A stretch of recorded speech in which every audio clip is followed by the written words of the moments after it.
There's growing concern in Roanoke City this year with panhandling and homeless people asking for money on the streets, sidewalks, and in parking lots. WFXR's Amanda Lee digging deeper into this issue. She joins us live now in the newsroom with the details on those concerns from residents and what's being done about it. Amanda, what you learn? Good evening, Drew. Roanoke City residents have been calling and sending letters to City Council, but it doesn't seem like there's just one fix to the problem. I also talked to the mayor, and it's something police have also been dealing with, but there isn't just one person or group who can put an end to this.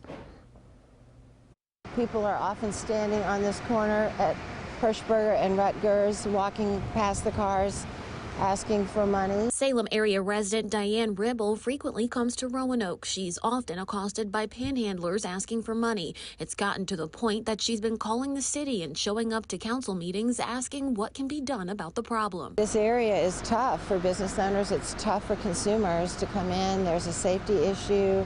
She even wrote a letter to Mayor Lee, who says there is no law against panhandling, but there are rules against walking onto medians in the street and trespassing on private property, which can include shopping plazas. People have rights, and we've got to make sure that if they've stepped across the line on that, then we'll take action against them.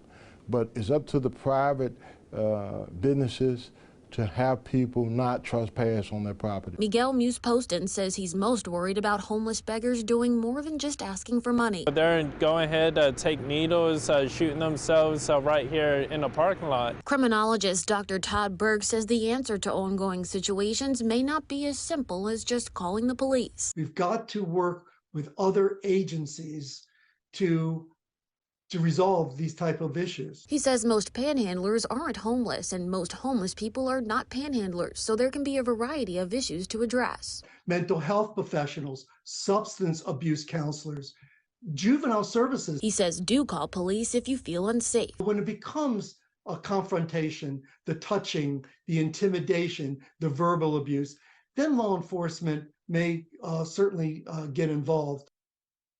Season of giving, it is common for people to want to give money to the folks you might see out there, but Dr. Berg says that it's not a good idea because you could be contributing to a problem. Reporting live in the newsroom, Amanda Lee, WFXR News.